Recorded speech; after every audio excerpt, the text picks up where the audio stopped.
നമസ്കാരം. നമ്മുടെ ഈ കൊച്ചു കേരളത്തിന് ഇതെന്തു പറ്റി? ഞാൻ ഒരാഴ്ചയ്ക്ക് മുൻപ് ഒരു വീഡിയോ ഉണ്ടായിരുന്നു. അതിനകത്ത് കൊച്ചിയിലെ ഗുണ്ടാവിളയാട്ടത്തെക്കുറിച്ച് വളരെ കൃത്യമായി ഒരു അന്വേഷണ പരമ്പര പോലെ പറഞ്ഞിട്ടുണ്ടായിരുന്നു. ഗുണ്ടകളുടെ ഒളിത്താവളങ്ങളാകുന്ന ഇടങ്ങളെക്കുറിച്ചും അന്ന് ഞാൻ പറഞ്ഞിരുന്നു, കേരളത്തിൻ്റെ ഓരോ സ്ഥലങ്ങളിലും കൂടി വരുന്ന ഗുണ്ടാവിളയാട്ടത്തെക്കുറിച്ച്. ഇന്ന് നമ്മുടെ നാട്ടിൽ നടക്കുന്ന ഗുണ്ടാവിളയാട്ടത്തിന് പേരും പെരുമയും എടുത്തവരുണ്ട്. ആ പേരിലൂടെ മുന്നോട്ട് പോകുന്നത്. സംസ്ഥാനത്ത് ഏകദേശം 1.5 വർഷത്തിനിടെ 500-ലധികം ഗുണ്ടകൾ വർദ്ധിച്ചതായിട്ടാണ് ഇപ്പോൾ പോലീസിൻ്റെ കണക്ക് എന്ന് പറയുന്നത്. ഗുണ്ടാക്രമണങ്ങൾ വർദ്ധിച്ച സാഹചര്യത്തിലാണ് പോലീസ് ഇത്തരത്തിലൊരു കണക്കെടുപ്പ് നടത്തിയത്. 2022 അവസാനം പോലീസ് തയ്യാറാക്കിയ കണക്കനുസരിച്ചിട്ടാണെങ്കിൽ ഗുണ്ടാ പ്രവർത്തനങ്ങളിൽ സജീവമായിട്ടുള്ള 2272 പേരാണ് സംസ്ഥാനത്തുണ്ടായിരുന്നത്.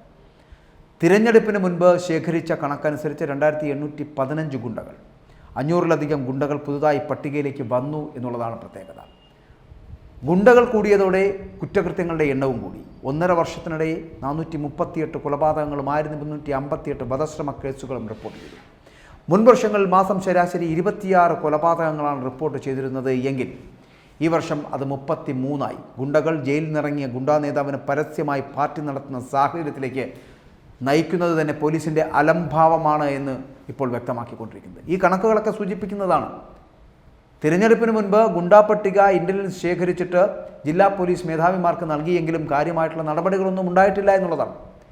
രാഷ്ട്രീയ ബന്ധവും ഉദ്യോഗസ്ഥ ഗുണ്ടാ ബന്ധവും ഒക്കെ ഈ നടപടികൾക്ക് തടസ്സമായി മാറുന്നു എന്നുള്ളതാണ്. തിരഞ്ഞെടുപ്പിന് മുന്നോടിയായിട്ട് സ്റ്റേഷൻ്റെ ചുമതലയുള്ള പോലീസ് ഉദ്യോഗസ്ഥരെ ഓരോരുത്തരെയും പലപ്പോഴും പലയിടത്തേക്കും സ്ഥലം മാറ്റുന്നൊരു സാഹചര്യമുണ്ടാകും. ഇങ്ങനെ മാറി വന്ന ഉദ്യോഗസ്ഥർ ഗുണ്ടകൾക്കെതിരെ നടപടിയെടുക്കുവാൻ താല്പര്യം കാണിച്ചില്ല. 2000-ലധികം പേരുടെ പട്ടിക നൽകിയെങ്കിലും 150-ൽ താഴെ ഗുണ്ടകളെയാണ് അന്ന് അറസ്റ്റ് ചെയ്യാൻ കഴിഞ്ഞത്. ഗുണ്ടകൾക്കൊപ്പം ലഹരി സംഘങ്ങളും പിടിമുറുക്കുന്നതായാണ് പോലീസിൻ്റെ റിപ്പോർട്ട് വരുന്നത്. 2024 ഏപ്രിൽ വരെ ഉണ്ടായ 140 കൊലപാതകങ്ങൾ കൂടുതലും ലഹരി സംഘങ്ങളുമായി ബന്ധപ്പെട്ടതായിരുന്നു എന്നുള്ളതാണ്. കേരളം ഭരിക്കുന്നത് ഇവരൊക്കെയാണ് എന്ന് പറയപ്പെടുന്നത്. നമുക്കറിയാമല്ലോ, ചാനൽ ചർച്ചകൾ കണ്ട് പലപ്പോഴും തലകുത്തിച്ചിരിക്കുവാനുള്ള അവസരങ്ങളൊക്കെ നമുക്ക് പലപ്പോഴും കിട്ടാറുണ്ട്. എന്നാൽ ഒരു ചാനൽ ചർച്ച കണ്ട് മലയാളി ഞെട്ടുന്നതും മൂക്കത്ത് വിരൽ വെക്കുന്നതുമൊക്കെ എന്തൊക്കെയാണ് ഈ കൊച്ചു കേരളത്തിൽ നടക്കുന്നത് എന്നൊക്കെ ചോദിച്ചു പോകുന്ന ഒരു അവസ്ഥയിലേക്ക് എത്തപ്പെടുന്നു ഇപ്പോൾ. സംഭവം നമുക്കറിയാമല്ലോ, കഴിഞ്ഞ ദിവസം ഒരു ചാനൽ നടന്ന ചർച്ച വലിയ ട്രോളാക്കി മാറിയിരിക്കുകയാണ് ഇപ്പോൾ. കാരണം കൊട്ടേഷൻ സംഘങ്ങൾ കേരളത്തിൽ അഴിഞ്ഞാടുന്നതിനെക്കുറിച്ചായിരുന്നു ആ ചർച്ച.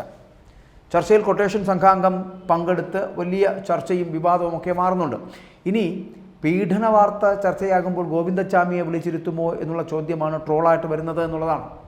അവതാരകൻ ഗുണ്ടാ നേതാവിനെ സംബോധന ചെയ്യുന്നത് അതിലും ഞെട്ടലുണ്ടാക്കുന്നതാണ്. ഔറംഗസേബ് നമ്മോടൊപ്പമുണ്ട്. കൊച്ചിയിലെ പ്രധാനപ്പെട്ട കൊട്ടേഷൻ സംഘാംഗമാണ്. എങ്ങനെയാണ് നിങ്ങളെപ്പോലുള്ള ആളുകൾ ഈ മനോഭാവത്തിലേക്ക് എത്തുന്നത് എന്നാണ് അവതാരകൻ ചോദിക്കുമ്പോൾ, സാഹചര്യങ്ങൾ കൊണ്ട് പെട്ടുപോകുന്നതാണ് എന്ന് ഔറംഗസേബ് എന്ന ഗുണ്ട പറയുന്നു. ആദ്യം ഒരു തവണ പെട്ടുപോയാൽ പിന്നീടൊരു തിരിച്ചുവരവ് എന്നുള്ളതില്ല എന്നും പിന്നെ പോലീസിൻ്റെ നോട്ടപ്പുള്ളിയായി മാറുകയാണ് എന്നും ഒന്നും ചെയ്തില്ലെങ്കിലും പോലീസ് വന്ന് പിടിച്ചുകൊണ്ട് പോവുക പതിവാവുകയും ചെയ്യുന്നുണ്ട്. നാട്ടുകാരുടെയും വീട്ടുകാരുടെയും ഒക്കെ മുന്നിലെല്ലാം പിന്നീട് ഗുണ്ടയായി മാറുന്നു. ഇനി എല്ലാം മതിയാക്കി പോകാമെന്ന് വെച്ചാൽ വേറൊരു ജോലി നോക്കിയാൽ ഗുണ്ടയാണ്, പ്രതിയാണ് എന്നൊക്കെ പറഞ്ഞ് അകറ്റി നിർത്തപ്പെടുന്നു. പെട്ടാൽ അതുകൊണ്ട് ഊരിപ്പോരാൻ ബുദ്ധിമുട്ടാണ്. ഇതിൽ നിന്നും പോലീസിൽ വിശ്വാസമില്ലാത്തവരും ഗുണ്ടകളുടെ സഹായം തേടുന്ന ഒരു സ്ഥിതിവിശേഷം ഉണ്ടാകുന്നു. രാഷ്ട്രീയക്കാർ വരെ തങ്ങളെ ഉപയോഗിക്കുന്നുവെന്ന് തന്നെയാണ് ഔറംഗസേബിനെപ്പോലുള്ള ഗുണ്ടകൾ പറയുന്നത്. പോലീസിനെയും രാഷ്ട്രീയക്കാരെയും എടുത്ത് കുടഞ്ഞിട്ടുണ്ട് ചർച്ചയിൽ വന്ന ഗുണ്ടാ നേതാവ് അടക്കം. കേരളത്തിൽ ഗുണ്ടാവിളയാട്ടമാണ് അല്ലെങ്കിൽ കാമ്പ ചുമത്തി നാട് കടത്തിയ ഗുണ്ടകളടക്കം തിരികെ എത്തി വിലസി നടക്കുന്ന ഒരു സാഹചര്യം ഉണ്ടാകുന്നുണ്ട്. കണ്ട ഭാവം നടിക്കുന്നില്ല ഈ പോലീസ്. കഴിഞ്ഞ ദിവസം ഈ തൃശ്ശൂർ നഗരത്തിൽ നടന്ന അഴിഞ്ഞാട്ടം അറിഞ്ഞിട്ടും പോലീസ് ഇറങ്ങിയിട്ടില്ല എന്നുള്ളതാണ്. 4 കൊലപാതക കേസുകൾ പ്രതിയായിട്ടുള്ള ഗുണ്ടാത്തലവൻ ജയിലിൽ നിന്നിറങ്ങിയതിൻ്റെ ആഹ്ലാദം പങ്കുവയ്ക്കുവാൻ നടത്തിയ പാർട്ടിയിൽ അവിടെ അന്ന് പങ്കെടുത്തതൊക്കെ ആരൊക്കെയാണെന്നറിയാമോ? കൊടും ക്രിമിനലുകളാണ്. അതും ഈ ആവേശം എന്ന് പറയപ്പെടുന്ന സിനിമയിലെ പാട്ടും ഡയലോഗും ഒക്കെ ആയിട്ട് ഗുണ്ടാ സംഘം പാർട്ടി കൊഴുപ്പിക്കുകയായിരുന്നു അവിടെ. ഇന്ത്യൻ സിനിമാ ലോകത്ത് തന്നെ തരംഗമായി മാറിയിരിക്കുന്ന ഒരു ചിത്രമാണല്ലോ ഈ ഫഹദ് ഫാസിൽ നായകനായിട്ടുള്ള ആവേശം എന്നുള്ള സിനിമ. അതിപ്പോൾ ഈ കുട്ടികൾ മുതൽ മുതിർന്നവർ വരെ എല്ലാവരും ആവേശം റീലിടുന്ന തിരക്കിലുമാണ്. ചിത്രത്തിൽ ബംഗളൂരു അധോലോകം ഭരിക്കുന്ന ഗുണ്ടയുടെ വേഷത്തിൽ ഈ ഭഗത് ഫാസിലെത്തുന്നു. അതുകൊണ്ട് തന്നെ രംഗണ്ണൻ ഗുണ്ടകൾക്കിടയിൽ സൂപ്പർ ഹിറ്റായിട്ട് മാറുന്നു. ഇപ്പോൾ ഗുണ്ടകൾ പാർട്ടി നടത്തുന്നത് ഈ ആവേശം ഗാനത്തിൻ്റെ അകമ്പടിയോടെയാണ്. ഇതാണ് പുറത്തു വരുന്ന വാർത്തകളെന്ന് പറയപ്പെടുന്നത്. അതായത് ഗുണ്ടാത്തലവൻ ജയിലിൽ നിന്നിറങ്ങിയതിൻ്റെ ആഹ്ലാദം പങ്കുവയ്ക്കുവാൻ നടത്തിയിട്ടുള്ള പാർട്ടിയിൽ പങ്കെടുത്തത് എന്ന് പറയുന്നത് ഞാൻ ആദ്യം സൂചിപ്പിച്ച പോലെ കൊടും ക്രിമിനലുകളാണ്. ആ കൊടും ക്രിമിനലടക്കം ഏകദേശം 60ഓളം പേരെയാണ് അവിടെ എത്തപ്പെട്ടത് എന്നുള്ള വാർത്തകളാണ് പുറത്തു വരുന്നത്. ഗുണ്ടകളുടെ സംഗമമായി മാറിയ പാർട്ടിയുടെ ദൃശ്യങ്ങൾ. അവിടെ ഈ സിനിമയുടെ ഡയലോഗൊക്കെ പറഞ്ഞിട്ട് അതിൻ്റെ അകമ്പടിയോടുകൂടി റീലുകളാക്കി സമൂഹ മാധ്യമങ്ങളിലൂടെ പ്രചരിപ്പിച്ച് വീരാരാധന പങ്കുവയ്ക്കുന്നു. ഇതിപ്പോൾ വ്യാപകമായി നടന്നുകൊണ്ടിരിക്കുന്നു. പാർട്ടിയിലേക്ക് മദ്യക്കുപ്പികൾ കൊണ്ടുപോകുന്നത് അടക്കമുള്ള റീലുകൾ അതിനോടൊപ്പമുണ്ട്. തൃശ്ശൂർ ജില്ലയിലെ അവണൂർ, വരയിടം, കുറ്റൂർ, കൊട്ടക്കോട് മേഖലകളിൽ സമീപകാലത്ത് ഭീതി സൃഷ്ടിച്ച പല ഗുണ്ടാക്രമണ കേസുകളിലും പങ്കെടുത്ത സംഘത്തിലെ പ്രധാന നേതാവിനെയാണ് അടുത്തിടെ കൊലപാതക കേസിൽ കോടതി വിട്ടയക്കുകയും ചെയ്തത്. തിരികെ എത്തിയ നേതാവ് തൻ്റെ സുഹൃത്തുക്കൾക്കും കൂട്ടാളികൾക്കും വേണ്ടിയിട്ടാണ് ലഹരി പാർട്ടി സംഘടിപ്പിച്ചത് എന്നുള്ളതാണ്. അതായത് ഈ വലിയ ആഡംബര കാറിലൊക്കെ കൂളിംഗ് ഗ്ലാസ്സൊക്കെ ധരിച്ച് അടിപൊളി വേഷത്തിൽ ഈ ഗുണ്ടാ നേതാവ് വന്നിറങ്ങുന്നതും അനുചരന്മാരൊക്കെ ഓടിയെത്തി ആരാധന പ്രകടിപ്പിക്കുന്നതുമൊക്കെ ഈ റീലിൽ കാണാൻ കഴിയുന്നു എന്നുള്ളതാണ്. ഒരു പോലീസ് ജീപ്പിനരികിൽ നേതാവ് നിൽക്കുന്ന ദൃശ്യമടക്കം അത് ആ റീലിലുണ്ട് എന്നുള്ളതാണ്. കോൾ മേഖലയിലെ ഒരു പാടത്തിനരികിലായിരുന്നു ആഘോഷം നടന്നത്. 2 കേസുകളിലായിട്ട് മദ്യക്കുപ്പികൾ ചുമലിൽ വെച്ച് കൊണ്ടുപോകുന്നത് അടക്കമുള്ള ദൃശ്യത്തിൽ നമുക്ക് കാണാൻ കഴിയുന്നുണ്ട്. പാർട്ടിയിൽ പങ്കെടുത്ത മുഴുവൻ പേരും ഒന്നിച്ചു നിൽക്കുന്നതിൻ്റെ ദൃശ്യം സഹിതമാണ് ഈ റീൽ അവസാനിക്കുന്നത് പോലും. ജില്ലയിലെ ഒട്ടുമിക്ക ക്രിമിനൽ സംഘങ്ങൾക്കിടയിലും ദൃശ്യം വ്യാപകമായി പ്രചരിക്കുന്നുണ്ട്. ജില്ലയിൽ കൊട്ടേഷൻ, ഗുണ്ടാക്രമണങ്ങൾ വ്യാപകമായിരുന്നു. പക്ഷേ ഇടക്കാലത്ത് ചിലപ്പോൾ നിലച്ചിരുന്നു. പക്ഷെ വീണ്ടും അതുണ്ടായി. സമീപകാലത്തായിട്ട് വീണ്ടും വൻ ഗുണ്ടാ സംഘങ്ങൾ വ്യാപകമായിട്ടുണ്ട്. നമുക്കറിയാം, തലസ്ഥാനത്തേക്ക് പോയാൽ തലസ്ഥാനത്ത് ഭരണസ്ഥിരാ കേന്ദ്രത്തിൻ്റെ മൂക്കിന് തുമ്പിൽ നടന്ന അതിലും വലിയ ഗുണ്ടാവിളയാട്ടമായിരുന്നു. ഭീകരാന്തരീക്ഷം സൃഷ്ടിച്ച് 3 അംഗ ലഹരി സംഘം വെള്ളറടയിൽ, തിരുവനന്തപുരത്ത് വെള്ളറടയിൽ കണ്ണന്നൂരിൽ കഴിഞ്ഞ ദിവസം രാത്രി നടന്ന സംഭവമാണ്. അമ്പൂരി സ്വദേശിയായിട്ടുള്ള പാസ്റ്റർ അരുളിനെ വെട്ടിപ്പരിക്കേൽപ്പിക്കുന്നു. കൺസ്യൂമർ ഫെഡ് ജീവനക്കാരിയെയും ഭർത്താവിനെയും നടു റോഡിൽ മർദ്ദിക്കുന്നു. ഒരു വീടിൻ്റെ ജനൽ ചില്ലകൾ തകർക്കുകയും ഇരുചക്രവാഹനങ്ങൾ മറിച്ചിടുകയും ചെയ്യുന്നു. പണം അപഹരിക്കുന്നു. ബഹളം കെട്ട് പുറത്തിറങ്ങിയ വീട്ടുടമയെയും ഗുണ്ടാസംഘം ഭീഷണിപ്പെടുത്തുന്നു. കയറിപ്പോടാ എന്ന് പറഞ്ഞുകൊണ്ട് അസഭ്യം, തെറിവാക്കുകൾ, ഇങ്ങനെയാണ് പറയപ്പെടുന്നത്. ഇതൊക്കെ ഇവിടെ സംഭവിച്ചുകൊണ്ടിരിക്കുകയാണ്.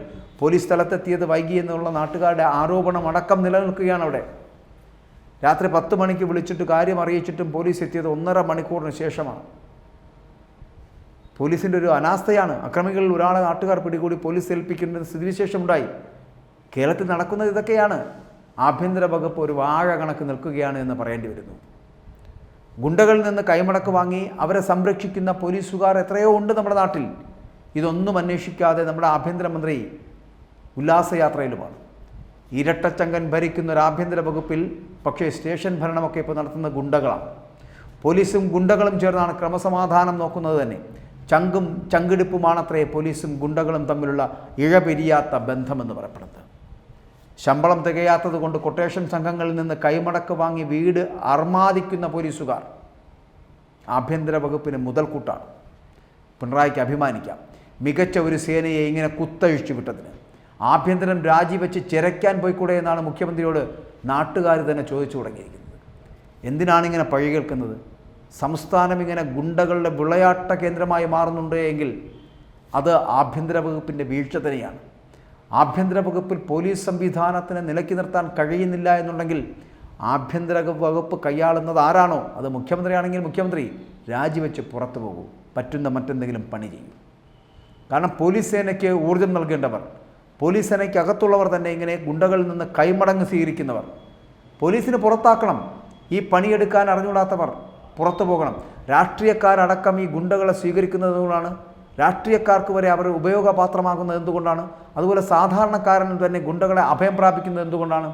പോലീസ് എന്ന് പറയപ്പെടുന്ന സംവിധാനം ശക്തമല്ലാത്തതുകൊണ്ടും ഏകപക്ഷീയമായിട്ടും പണക്കാരോടൊപ്പം നിൽക്കുന്നു എന്നുള്ള തോന്നൽ സാധാരണ ജനങ്ങൾ ഉണ്ടാക്കുന്നത് കൊണ്ടുമാണ് ഈ ജനങ്ങൾ ഗുണ്ടകളെ ആശ്രയിക്കേണ്ടി വരുന്ന ഒരു സ്ഥിതിവിശേഷത്തിലേക്ക് പോകുന്നത്. അവിടെ ഗുണ്ടകളെ വളരാൻ അനുവദിക്കുന്നത് സാധാരണക്കാരും ഒപ്പം തന്നെ രാഷ്ട്രീയക്കാരുമാണ്.